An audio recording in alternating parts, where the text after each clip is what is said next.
ভাবুন তো, বাংলাদেশের ফুটবলের ভবিষ্যৎ নিয়ে যখন একদিকে নানা প্রশ্ন, প্রত্যাশা এবং অপেক্ষা চলছে, ঠিক তখনই যদি একসঙ্গে কয়েকটি ইতিবাচক খবর সামনে আসে, তাহলে আপনাদের অনুভূতি কেমন হবে? বিশেষ করে যখন সেই খবরের সঙ্গে জড়িয়ে থাকে বিদেশের মাটিতে বেড়ে ওঠা বাংলাদেশি বংশোদ্ভূত তরুণ ফুটবলারদের নাম, যারা ভবিষ্যতে বাংলাদেশের জাতীয় দলের জার্সি গায়ে মাঠে নামতেও পারেন। আর সেই তালিকায় যদি এমন একজন ফুটবলার থাকেন যিনি ইংলিশ প্রিমিয়ার লিগের একটি ক্লাবের সিনিয়র দলের হয়ে অভিষেক করছেন, তাহলে বিষয়টি নিঃসন্দেহে আরও আকর্ষণীয় হয়ে ওঠে বন্ধুরা। আজকের ভিডিওতে আমরা এমনই কয়েকটি গুরুত্বপূর্ণ এবং সম্ভাবনাময় খবর নিয়ে বিস্তারিত আলোচনা করব। একদিকে রয়েছে বাংলাদেশি বংশোদ্ভূত ফারহান আলী ওয়াহিদের সিনিয়র দলের অভিষেক, অন্যদিকে রয়েছে জাহান হাকিমের বাংলাদেশ জাতীয় দলের হয়ে খেলার পথ আরও পরিষ্কার হওয়ার খবর। এর পাশাপাশি আমরা আলোচনা করব আরও দুই তরুণ বাংলাদেশি বংশোদ্ভূত ফুটবলারকে নিয়ে। আয়ারল্যান্ডের অনূর্ধ্ব 15 দলের ডাক পাওয়া আরফাত রাফি এবং ইংল্যান্ডের ব্ল্যাকপুল এফসির অনূর্ধ্ব 18 দলের সঙ্গে যুক্ত সিয়ান ওরিয়ান পোসনকে নিয়ে।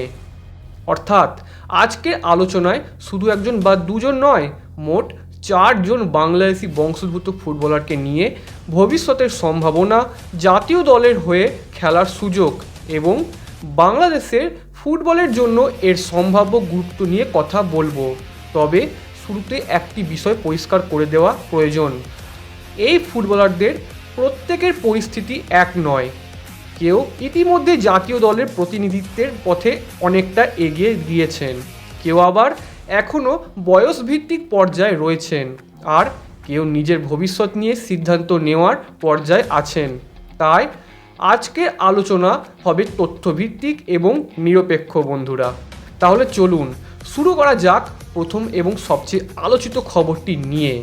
বাংলাদেশি ফুটবল সমর্থকদের জন্য সাম্প্রতিক সময় যে খবরটি বিশেষভাবে গর্বের হয়ে উঠেছে, সেটি হলো ফারহান আলী ওয়াহিদের সিনিয়র দলের অভিষেক।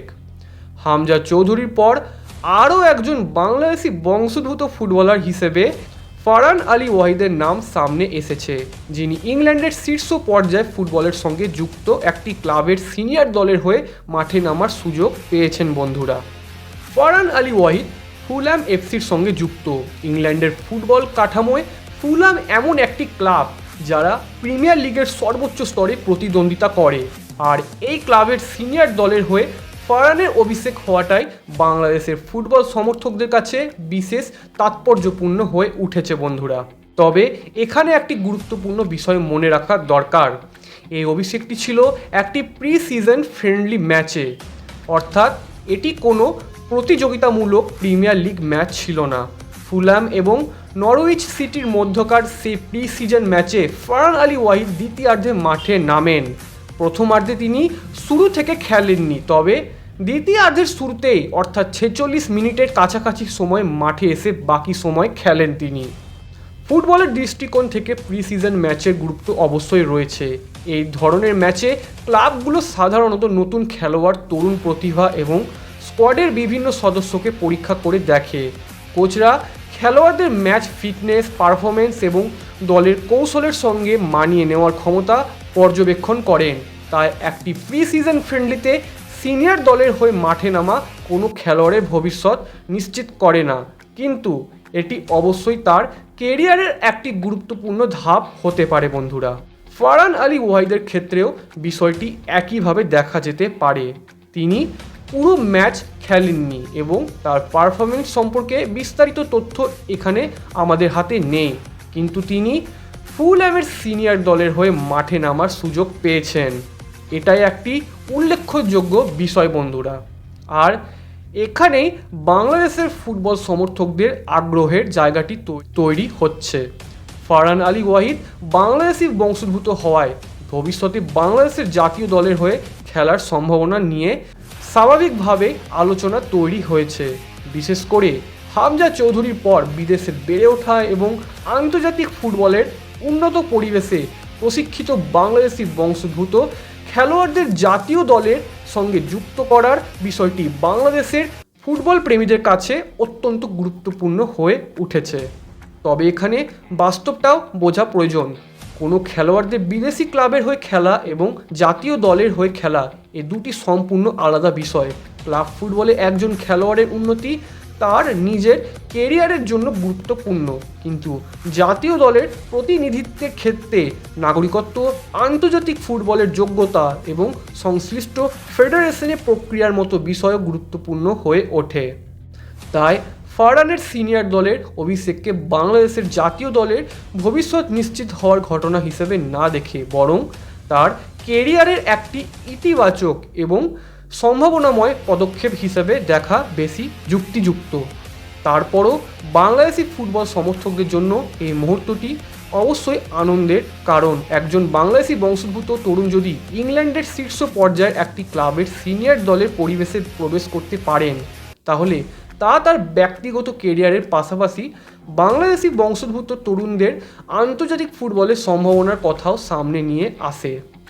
এখন আসা যাক দ্বিতীয় গুরুত্বপূর্ণ খবরের দিকে, আর এই খবরের সঙ্গে জড়িয়ে রয়েছে জাহান হাকিমের নাম। দীর্ঘদিন ধরে জাহান হাকিমকে নিয়ে বাংলাদেশি ফুটবল সমর্থকদের মধ্যে আলোচনা চলছে। তিনি বাংলাদেশের জাতীয় দলের হয়ে খেলবেন কিনা, তার আন্তর্জাতিক যোগ্যতা নিয়ে কী পরিস্থিতি এবং শেষ পর্যন্ত তিনি বাংলাদেশের প্রতিনিধিত্ব করতে পারবেন কিনা, এসব প্রশ্ন নিয়ে অনেক আগ্রহ ছিল। সাম্প্রতিক আপডেট অনুযায়ী জাহান হাকিম বাংলাদেশ জাতীয় দলের হয়ে খেলার ক্ষেত্রে ফিফার কাছ থেকে প্রয়োজনীয় ক্লিয়ারেন্স বা অনুমোদন পেয়েছেন বলে খবর সামনে এসেছে। এই খবরটি বাংলাদেশ ফুটবল ফেডারেশনের পক্ষ থেকেও নিশ্চিত করা হয়েছে বলে জানানো হয়েছে বন্ধুরা। এই অনুমোদনের বিষয়টি গুরুত্বপূর্ণ, কারণ কোনো খেলোয়াড় যখন একটি দেশের জাতীয় দলের হয়ে আন্তর্জাতিক ফুটবল খেলতে চান, তখন তার যোগ্যতা এবং আন্তর্জাতিক প্রতিনিধিত্বের বিষয়টি নির্দিষ্ট নিয়মের মধ্যে পড়ে। ফলে ফিফার ক্লিয়ারেন্স পাওয়ার অর্থ হলো জাহান হাকিমের বাংলাদেশের প্রতিনিধিত্ব করার পথে একটি গুরুত্বপূর্ণ প্রশাসনিক বাধা দূর হয়েছে। এর ফলে বাংলাদেশের ফুটবল সমর্থকদের মধ্যে প্রত্যাশা আরও বেড়েছে, বিশেষ করে যদি তিনি আগামী আন্তর্জাতিক উইন্ডোতে বাংলাদেশের হয়ে মাঠে নামতে পারেন, তাহলে জাতীয় দলের আক্রমণ ভাগে একজন নতুন বিকল্প যুক্ত হতে পারে বন্ধুরা।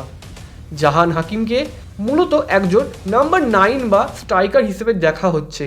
বাংলাদেশের ফুটবলে দীর্ঘদিন ধরে আক্রমণ ভাগে কার্যকর ফিনিশারের অভাব নিয়ে আলোচনা হয়েছে। তাই একজন যোগ্য এবং প্রস্তুত স্ট্রাইকার জাতীয় দলের যুক্ত হলে তা দলে আক্রমণাত্মক সক্ষমতা বাড়ানোর ক্ষেত্রে গুরুত্বপূর্ণ হতে পারে। তবে এখানেও কিছু বিষয় মাথায় রাখা জরুরি। একজন নতুন খেলোয়াড় জাতীয় দলে যোগ দিলেই দলের সব সমস্যার সমাধান হয়ে যাবে এমনটা ধরে নেওয়া ঠিক হবে না। জাতীয় দলের পারফরমেন্স নির্ভর করে কোচিং স্টাফ, কৌশল, খেলোয়াড়দের পারস্পরিক বোঝাপড়া, ম্যাচ ফিটনেস এবং দলগত ভারসাম্যের ওপর। তাই জাহান হাকিমের যোগদান অবশ্যই ইতিবাচক হতে পারে, কিন্তু তার প্রভাব কতটা হবে তা মাঠের পারফরমেন্সের মাধ্যমে বোঝা যাবে বন্ধুরা। তবুও ফিফার ক্লিয়ারেন্স পাওয়ার খবরটি বাংলাদেশের ফুটবলের জন্য একটি গুরুত্বপূর্ণ অগ্রগতি। আর যদি একই সময় ফারহান আলী ওয়াহিদও ভবিষ্যতে বাংলাদেশের প্রতিনিধিত্বের পথে এগিয়ে আসেন, তাহলে বিদেশে বেড়ে ওঠা বাংলাদেশি বংশোদ্ভূত খেলোয়াড়দের নিয়ে জাতীয় দলের ভবিষ্যৎ পরিকল্পনার বিষয়টি আরও গুরুত্বপূর্ণ হয়ে উঠতে পারে। এখন প্রশ্ন হলো, বাংলাদেশ কি এই সুযোগগুলোকে দীর্ঘমেয়াদী পরিকল্পনার অংশ হিসাবে ব্যবহার করতে পারবে? এই প্রশ্নটি অত্যন্ত গুরুত্বপূর্ণ, কারণ বিদেশে বেড়ে ওঠা বাংলাদেশি বংশোদ্ভূত ফুটবলারদের জাতীয় দলে আনার বিষয়টি শুধু একজন বা দুজন খেলোয়াড়কে দলে নেওয়ার মধ্যে সীমাবদ্ধ নয়। এর সঙ্গে যুক্ত রয়েছে স্কাউটিং, যোগাযোগ, যোগ্যতা যাচাই, নাগরিকত্বের বিষয়, আন্তর্জাতিক নিয়ম এবং খেলোয়াড়দের ব্যক্তিগত ইচ্ছা ও সবচেয়ে গুরুত্বপূর্ণভাবে জাতীয় দলে পরিকল্পনা। এই জায়গা থেকেই আমরা চলে আসি আজকের দ্বিতীয় অংশে, যেখানে আরও দুই বাংলাদেশি বংশোদ্ভূত তরুণ ফুটবলারকে নিয়ে আলোচনা করব। প্রথমজন হলেন আরফাত রাফি। আরফাত রাফি একজন বাংলাদেশি বংশোদ্ভূত তরুণ ফুটবলার, যিনি আয়ারল্যান্ডে ফুটবল খেলছেন। সাম্প্রতিক সময় তিনি আয়ারল্যান্ডের অনূর্ধ্ব-15 জাতীয় দলের জন্য ডাক পেয়েছেন বলে জানা গেছে। আরফাতের বয়স এখনও খুব কম, তিনি মাত্র 13 থেকে 14 বছরের মধ্যে, ফলে এখনই তাকে বাংলাদেশের সিনিয়র জাতীয় দলের খেলোয়াড় হিসেবে দেখার কোনো সুযোগ নেই। তবে বয়সভিত্তিক ফুটবলের দিক থেকে তার সম্ভাবনা নিয়ে আলোচনা করা যেতেই পারে বন্ধুরা। আরফাত মূলত একজন লেফট উইঙ্গার হিসেবে খেলেন, অর্থাৎ আক্রমণের বাঁ দিক দিয়ে খেলাকে এগিয়ে নেওয়া, প্রতিপক্ষের ডিফেন্সের চাপ তৈরি করা এবং আক্রমণ তৈরিতে ভূমিকা রাখা তার প্রধান দায়িত্বের মধ্যে পড়ে। প্রয়োজন হলে তিনি অ্যাটাকিং মিডফিল্ডার বা নাম্বার 10 পজিশনেও খেলতে পারেন বন্ধুরা, অর্থাৎ তার মধ্যে আক্রমণ ভাগের একাধিক পজিশনে খেলার সক্ষমতা রয়েছে। আধুনিক ফুটবলে এই ধরনের বহুমুখী খেলোয়াড়দের গুরুত্ব অনেক, কারণ একজন কোচ ম্যাচের পরিস্থিতি অনুযায়ী একজন খেলোয়াড়কে একাধিক জায়গায় ব্যবহার করতে পারেন। তবে আরফাত রাফির ক্ষেত্রে সবচেয়ে গুরুত্বপূর্ণ বিষয় হলো তার ভবিষ্যৎ আন্তর্জাতিক পছন্দ। বর্তমানে তিনি আয়ারল্যান্ডের অনূর্ধ্ব-15 দলের সঙ্গে যুক্ত হয়েছেন। একজন তরুণ খেলোয়াড়ের আন্তর্জাতিক ভবিষ্যৎ অনেক বছর ধরে পরিবর্তিত হতে পারে। বিশেষ করে 13 বা 14 বছর বয়সে কোনো খেলোয়াড় সে সিদ্ধান্ত নেবেন 18 বা 20 বছর বয়সে তার সিদ্ধান্ত একই থাকবে এমন নিশ্চয়তা নেই। তার কেরিয়ার কোথায় এগোচ্ছে, কোন দেশে তার ফুটবল উন্নতির সুযোগ বেশি, পরিবার এবং ব্যক্তিগত সিদ্ধান্ত সব কিছুই ভবিষ্যতে ভূমিকা রাখতে পারে বন্ধুরা। তাই এখনই বলা সম্ভব নয় যে আরফাত রাফি নিশ্চিতভাবে বাংলাদেশের হয়ে খেলবেন কিনা। তবে বাংলাদেশের দৃষ্টিকোণ থেকে এটি অবশ্যই একটি সম্ভাবনাময় খবর বন্ধুরা, কারণ বাংলাদেশের ফুটবলের অন্যতম বড় প্রয়োজন হলো ভবিষ্যতের জন্য প্রতিভাবান তরুণ খেলোয়াড় তৈরি করা। যদি বিদেশে বেড়ে ওঠা বাংলাদেশি বংশোদ্ভূত খেলোয়াড়রা বয়সভিত্তিক পর্যায় থেকে বাংলাদেশের সঙ্গে যুক্ত হতে পারেন, তাহলে দীর্ঘমেয়াদী জাতীয় দলের জন্য একটি বড় প্রতিভার পুল তৈরি হতে পারে। আরফাত রাফির ক্ষেত্রে তাই সবচেয়ে গুরুত্বপূর্ণ হবে তার উন্নতি পর্যবেক্ষণ করা এবং তার সঙ্গে নিয়মিত যোগাযোগ রাখা। ভবিষ্যতে তিনি যদি বাংলাদেশের হয়ে খেলার সিদ্ধান্ত নেন, তাহলে বয়সভিত্তিক দল থেকেই তাকে পরিকল্পনার মধ্যে আনা যেতে পারে। এবার আসি আরেকজন বাংলাদেশি বংশোদ্ভূত তরুণ ফুটবলারের কথায়। তিনি হলেন সিয়ান ওরিয়ান পোসান। আরফাত রাফির তুলনায় সিয়ানের পরিস্থিতি কিছুটা আলাদা। তিনি একজন ডিফেন্ডার এবং ইংল্যান্ডের ফুটবল কাঠামোর সঙ্গে যুক্ত। তিনি ব্ল্যাকপুল এফসি অনূর্ধ্ব-18 দলের হয়ে খেলেন বলে জানা গেছে। ব্ল্যাকপুল ইংল্যান্ডের পেশাদার ফুটবল কাঠামোর একটি পরিচিত ক্লাব, আর সিয়ানের মতো একজন তরুণ খেলোয়াড়ের জন্য এই ধরনের ক্লাবের যুব ব্যবস্থায় থাকা তার ফুটবল বিকাশের ক্ষেত্রে গুরুত্বপূর্ণ অভিজ্ঞতা হতে পারে।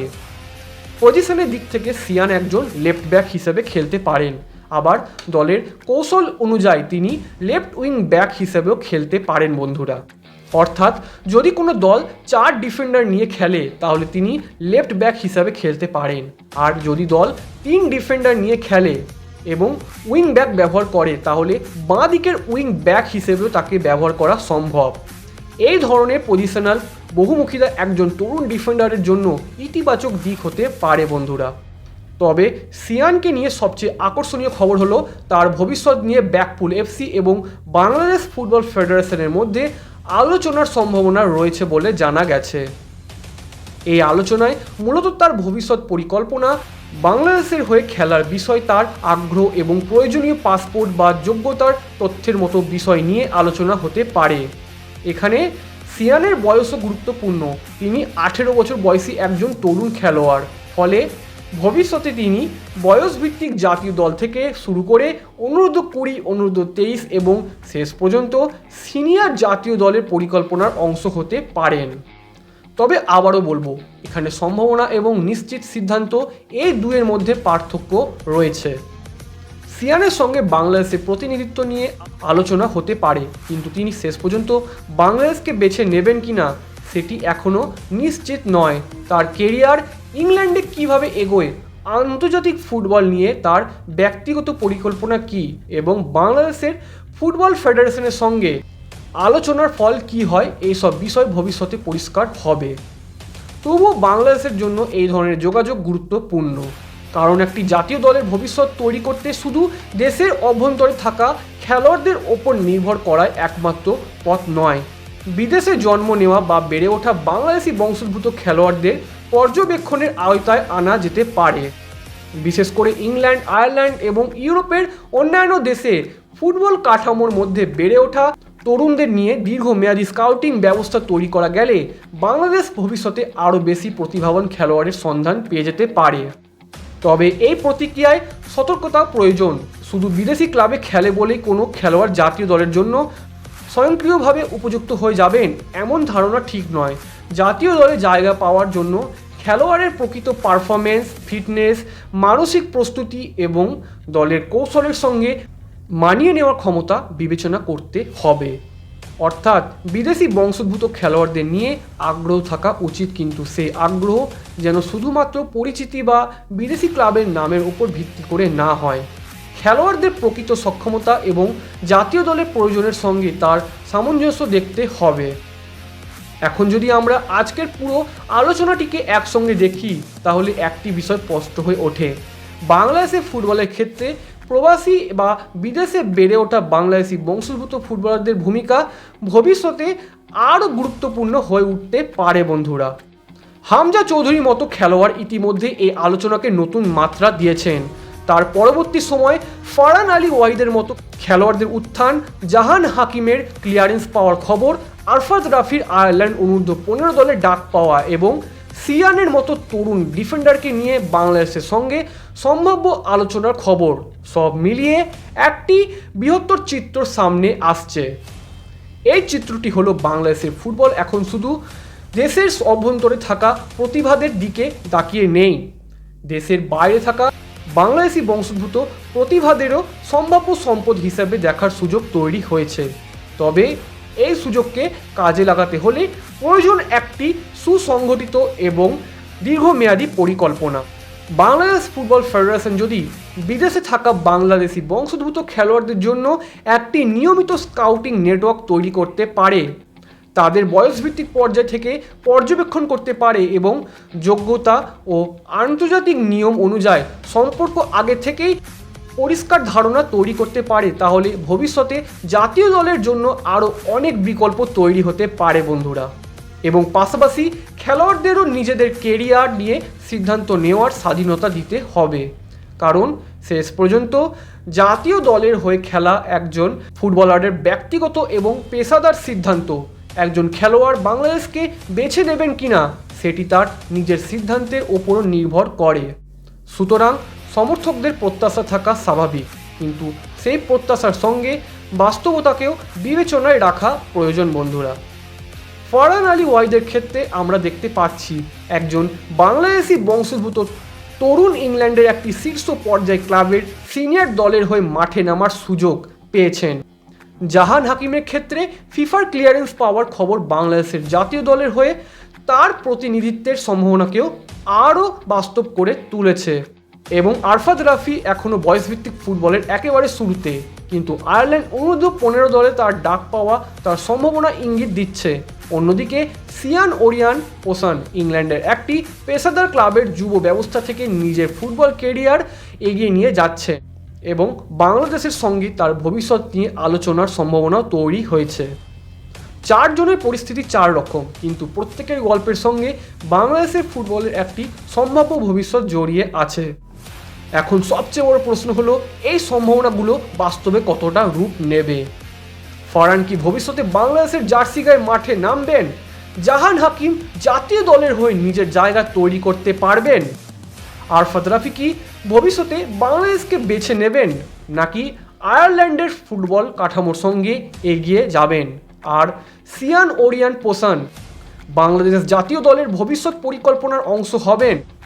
এই প্রশ্নগুলো উত্তর এখনই দেওয়া সম্ভব নয়, তবে একটি বিষয় নিশ্চিত, বাংলাদেশি বংশোদ্ভূত ফুটবলারদের নিয়ে এই আলোচনা বাংলাদেশের ফুটবলের জন্য নতুন সম্ভাবনার দরজা খুলে দিচ্ছে বন্ধুরা। একজন ফুটবল সমর্থক হিসেবে আমরা অবশ্যই চাইব প্রতিভাবান খেলোয়াড়রা বাংলাদেশের হয়ে খেলেন, কিন্তু তার পাশাপাশি আমাদের এটাও মনে রাখতে হবে যে জাতীয় দলের সাফল্য শুধুমাত্র কয়েকজন বিদেশে বেড়ে ওঠা খেলোয়াড়দের ওপর নির্ভর করে না।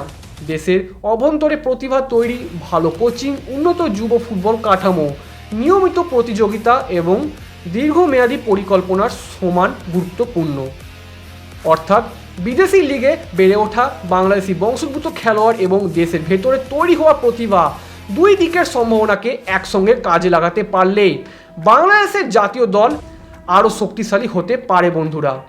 আজকের আলোচনার শেষে তাই বলা যায় বাংলাদেশের ফুটবলের সামনে হয়তো একটি নতুন অধ্যায়ের সম্ভাবনা তৈরি হচ্ছে। সে অধ্যায় কতটা সফল হবে তা নির্ভর করবে আগামী কয়েক বছর ধরে নেওয়া সিদ্ধান্ত, খেলোয়াড়দের পারফরমেন্স এবং ফেডারেশনের পরিকল্পনার ওপর। তবে আপাতত বাংলাদেশি ফুটবল সমর্থকদের জন্য আনন্দ করার মতো বেশ কিছু কারণ রয়েছে। ফরহান আলী ওয়াহিদের সিনিয়র দলের অভিষেক, জাহান হাকিমের ফিফা ক্লিয়ারেন্স খবর, আরফাত রাফির আয়ারল্যান্ড অনূর্ধ্ব-15 দলের সুযোগ পাওয়া এবং সিয়ান ওরিয়ান হোসেনকে ঘিরে বাংলাদেশের সম্ভাব্য আগ্রহ, সব মিলিয়ে এই গল্পগুলোর নজর রাখার মতো। এখন আপনাদের কাছে প্রশ্ন, এই চারজন ফুটবলের মধ্যে কাকে নিয়ে আপনার সবচেয়ে বেশি প্রত্যাশা?